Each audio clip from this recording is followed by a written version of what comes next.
We've got a whole bunch of very exciting news about consumer satisfaction, about General Motors getting gross margin positive. This is the year for that. That will change things, perhaps. We shall see. We've got some other great news in here. We've got the average price of EVs still coming down. We've got all kinds of good stuff, including delivery van from Germany news. I know, it's exciting. I'm Brian. Welcome to Future Ozza.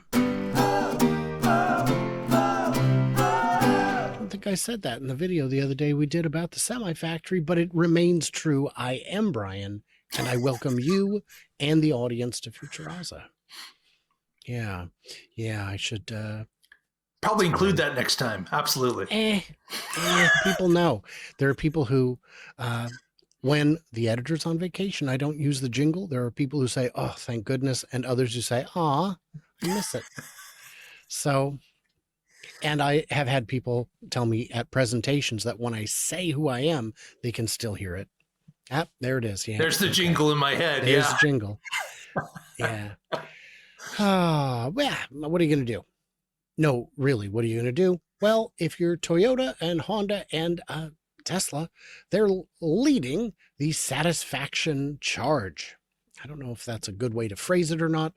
Tesla has very high customer satisfaction. Does that surprise you? No, it doesn't, because they've been leading this type of category for some time now.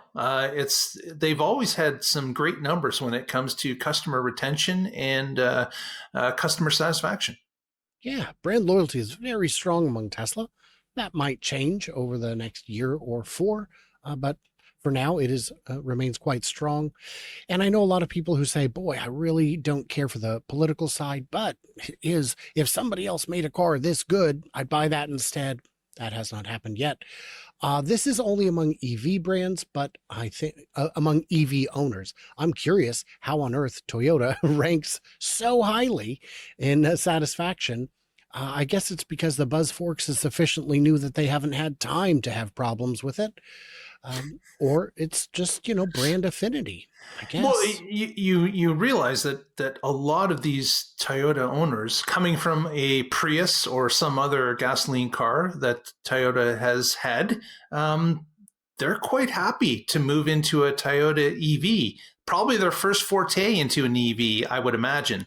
And based on just their track record, they bought the B-Forks. They must be happy with the brand. And even if you get prompted within the first year, you're probably going to have a pretty positive view. I think that's all correct. I think you're right on that. I think you raised a great question in my head, which is who is buying it? And I think you're right. It is not EV owners buying it. It is first-time EV owners. If this is your first EV and you've never driven a better car, I think you'd be quite happy with it. Yeah. It is, from people I've talked to who own it, they do love it. And it is brand loyalty. So maybe these are Prius owners or other Tesla internal combustion owners. And while it isn't rocket ship fast, it's probably the quickest Toyota they've ever had. Certainly if they came from a Prius, because those famously do 0 to 60 eventually. Did you know DHL, almost every second van in Germany is electric? That's an impressive stat at this point in time. Yes. So this is a great use case. These vans go out. Really, they go out in the morning. They go out in the afternoon. They've probably got downtime in the afternoon if they need to top off, but they all have the opportunity to charge overnight. So you don't need to put in level 3 chargers to make it work. You can put in a ton of level 2s, which are vastly more affordable. And this is just working for them. DHL uses by far the most electric vans in Germany, with around 67,000 currently used for parcel delivery. Does it indicate what the number one van that they use, like the most that they own of a particular van type? I'm not seeing it right away, but my guess would be the Ford E-Transit, but there are a whole bunch of electric vans in Europe. I know Renault has them. I don't remember who all has them, but there's a bunch of brands you can get. I looked into it maybe a year ago. A lot of them are the same van rebadged over and over. Yeah. Because that Ford looks really close to the Mercedes that's in the picture as well. So you got a row of Mercedes, although those could be gas vans too. Like who knows? They could. Yeah. They could. Here in Canada, they Yes. are using the GM Bright Drop, and Oh, they drive around our region all the time. So DHL is using Bright Drop here in Southern Ontario quite often. that's great. I have yet to see a bright drop out. I think I may have seen one at a show, but I've never seen one in the wild. What we get in the Northwest are Rivians. I've seen a handful of Rivian delivery vans, even two different ones in my own little town. One was a Walmart, or no, a Amazon van, and the other one I think was unbranded. But yeah, they are here. And you see them on the highway. They're pretty distinctive. That 3.5 meters of tail light really stands out. So that's great. Brand recognition. It's smart. I said early on that the Rivian headlights were dumb and terrible and silly. And then I saw it on the road going the other direction on the highway at night. And I was like, that's a Rivian. Yep. Smart. They saw through it. So Tesla introduced the big wide light bar with the Cybertruck years ago, and every electric pickup now has a light bar. Yep. I'm not saying Franz von Holzhausen is a trendsetter. They're saying it. Everyone but me is saying everybody that copies the design. And I'll say it if you want me to, because this is true. And not just because he agreed to an interview with me 2 years ago. Still waiting. Come on, Still Franz. waiting. Get on that phone. Let's go. Well, when he watches this video, I'm sure it'll remind him. Yeah. It'll remind him. GM finally earning more than it costs to build. Gross margin positive. What does that, if you're GM and you are now gross margin positive on your vehicle, what does that mean that you can do? What does that mean you can do? Well, you can now continue the ramp up and start making more profit per vehicle. Those are the two things. When you're losing money on every unit you sell, the only way to lose less money is to sell fewer vehicles, something Lucid is very good at. I don't know how they got so good at selling fewer vehicles, but they're good. The GM can subsidize, Ford, all the big dogs can subsidize early on to get to the point that GM is now at, and Ford hopefully will be at this year. And if they're actually margin positive, that means that they're margin positive even when they sell them to Honda and Acura.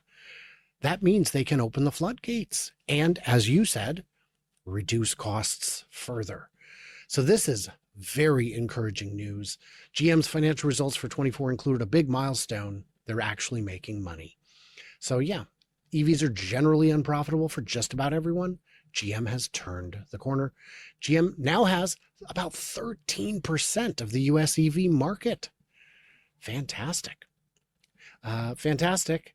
Also the name of an upcoming GM car, I bet. It's got the IQ at the end. I told the editor to put up, when we were talking about the Cadillac Vistick, I wanted him to use the thumbnail text, "This dick pics," but I don't think he got the joke.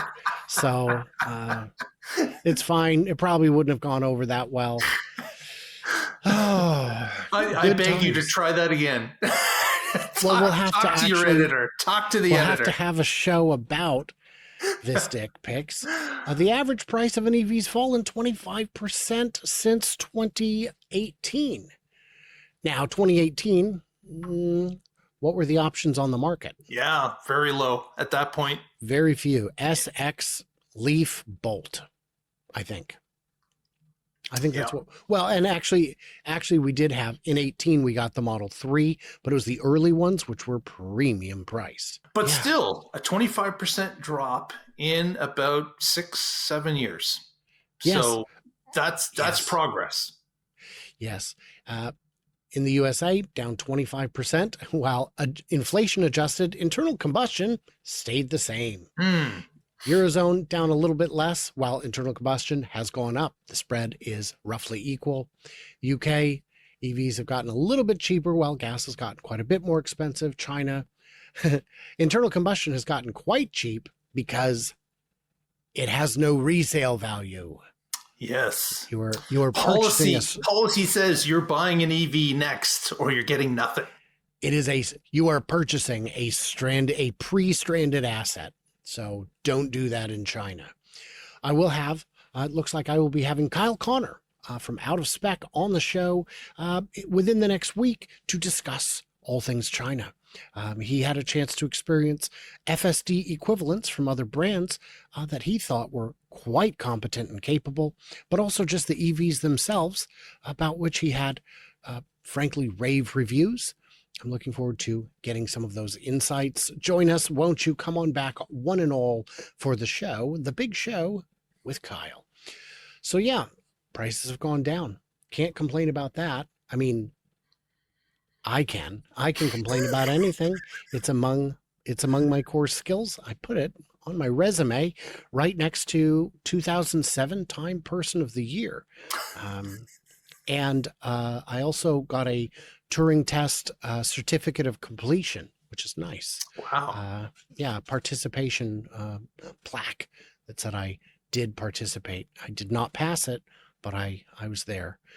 So yeah, my resume is just full of gems. Hey, remember last week, since we're talking about Toyota, last week we talked about this. Yes. Incredible global power forces with these two vehicles. Well, this video, oh, you know what? I should like it. Oh, everyone should like it. Whoa, look at that. It went up by 1. That's great. So we've got some questions here we can get into. So we're going to cover more than just questions because there's some really great stuff here. Let's see. At 10:23, can't have Mark looking better or the host balance would be worse. Are you going for that Beauty and the Beast motif? I love it. Slower Cuber, you might have met. He was at the Muskegon event last year. Guys, join us in Muskegon this coming June for the Tesla Takeover. It's going to be 2.5-ish days of absolute fun. Great. Family Lamborghini or Famlaghini. There we go. There's a good name. Flambo. I like it. You can see I gave that a heart. I'll also give it a thumb. The one on the left, I love the one on the left, makes no sense at all, which is a bonus for me. Honda looks like a dustbuster. Yeah. Click and clack. Yes, we get that quite a bit. Yeah, another click and clack there. Did we talk about click and clack last week? I don't think so. Doyle Willis pointed out the Honda Element has those doors. Yes. Yes, and to which I'd replied, I forgot. I knew there was one and I couldn't remember what it was. Like you guys, glad Japan finally embracing the inevitability of BEVs and hopelessness of hydrogen as a fuel source in the future. Yeah. Hopefully they got the message. Was that a spider behind you? Boy, we haven't talked about spiders in a while. The spider joke. Yes, indeed. Classic. For those who don't know, there's a common myth that, and I don't think it's true, but Mark can fact check me on this, that the average person in their sleep each year eats 7 pounds of spiders. 7 pounds. I don't know, Brian. Like I don't pick up on a lot of things, but I think I would realize that I've eaten at least 7 pounds of spiders during a year. I think I would realize that. Well, the thing is, it's only like 1 or 2 a month, and then one day when you're not looking, when you least expect it, when you're doped up or something on cough medicine, then the spiders just stroll in. Yeah, got your wisdom teeth out. Maybe you got strep throat. 7 pounds. So that's how that works. Yeah. Let's see. Everyone's being too nice to Honda. The interior looks nice, but the exterior is outright ugly. Honda should hire an American or Italian designer because the Japanese designers, at least in this case, just don't have it. I mean, I would agree, but it's a concept. They're not going to build these. They might build the one on the right. Definitely not the one on the left. I can see that. That blind spot is horrific. Yeah. But there are other vehicles that have the same blind spot. And with the overhead cameras and the monitoring and all that, I can see it actually working. I could see them building it. The one on the left, I mean, I don't even know if it would pass pedestrian safety. Are the comments still mandatory? Boy, That changes week to week. So it does. yeah, so It does. Mark, you have to be aware of the week to week mandates that are happening on this channel. Keep your wits about you. I would say that I think that for this video we can make the comments semi-mandatory. How about that? Yeah, it's participation. You know, it's like that work function that is not mandatory, but you need to be there. Just saying. Wink, Yeah, wink, would, nudge, nudge. fortunately, a lot of the places I worked were large enough that they knew they had to throw an extra hour on our time card to make it work. Other places would just say, "Well, we'll bring bagels." I can't eat an hour's worth of labor in bagels. That's too many bagels, but I'm going to try. And the nice thing is, by the way, if you wanted to know how to cut it, there is a finger guide that you can just use to just stick it through your finger through the finger guide and then cut the bagel. You can do that 10 times probably. So yeah, definitely that is financial advice. Nothing else I say is just that.